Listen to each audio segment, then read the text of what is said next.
So, not owning a DSLR does not mean that you cannot take really cool pictures. That's why in today's video I'm going to delve into how to make use of your phone's camera to its absolute full capabilities. I'll be demonstrating on an iPhone. I know that there are very similar toggles and switches on Android devices as well, but if you have any questions after this video, please don't hesitate to pop me a DM and ask any questions. Okay, let's go. So before we jump into the camera app, let's first make sure that our camera settings are correct. So we're going to hop into the settings part and basically check that your camera's grid is on.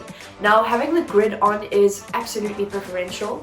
I personally prefer it because I like to see that my subject that I'm taking a picture of is centered.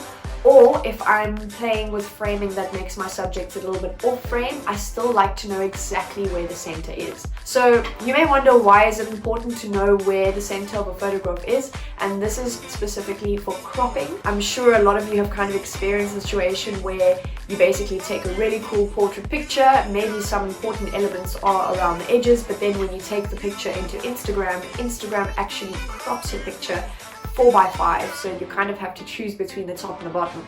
So basically knowing exactly where the center is a nice way to kind of avoid that and keep your focus, even if off center, closer around the center. The next thing that we're going to do in our camera settings is make sure that the photographs that are stored on our phone is in the correct file format.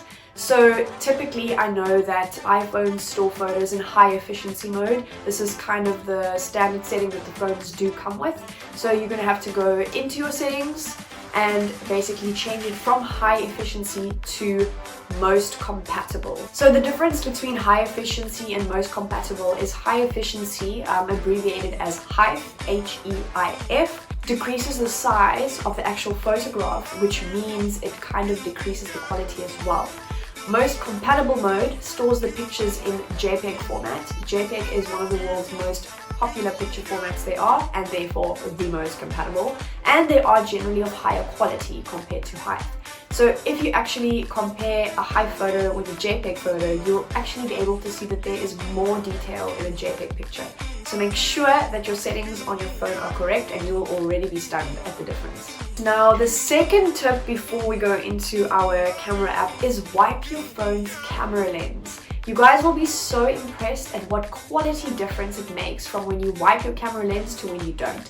So when you handle your phone basically throughout the day, or when it's maybe in your bag or in your pocket or wherever it may be, or even putting it down on tables, especially the kitchen, you kind of like will get some natural oils or dirt that kind of sticks to your lens, and it really affects the quality of the picture. It results in pictures being unsharp and slightly even blurred, and sometimes even coloration is off.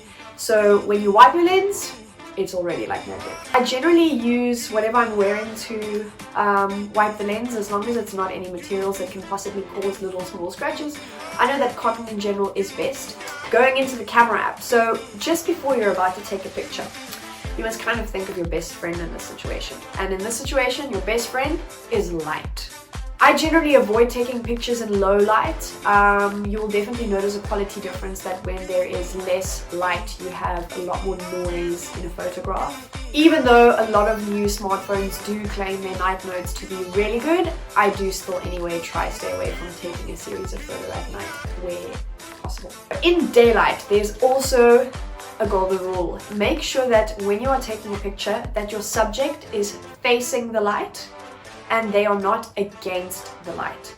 If your subject is against the light, and I see this a lot, your subject will either turn out to look silhouetted, so they will be very dark, or opposite, your background is going to be extremely overexposed, and you don't want neither. So it's best to take your subject and to get them to face the light so you can get an epic photo. If you feel that your camera is not really getting the auto exposure correct, you can actually adjust your exposure manually by just toggling the little sun button that appears on your screen when you tap on a subject. A lot of people do use this function, although personally myself, if I feel that exposure is not too right, I kind of leave it for the editing process at the end anyway, as I feel it kind of gives more possibilities. Maybe I'll end up not toggling the exposure at all. So let's talk about focus. Both in normal photo mode and in portrait mode, you must remember that you can actually set the focus of where your camera lens is focusing just by tapping on the object on the screen.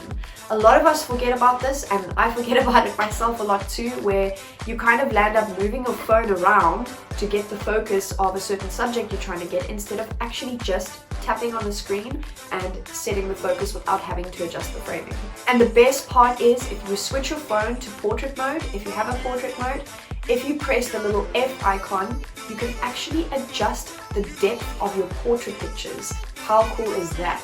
And if after taking the picture in portrait mode, you kind of still not happy with the depth, you wish you maybe took it with a little bit more or a little bit less, you can actually still edit the depth in edit mode.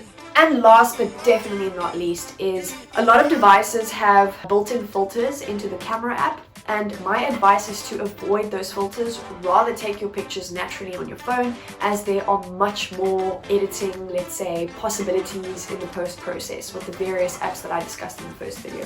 Thanks so much for watching, guys. I really hope that these tips do come in handy.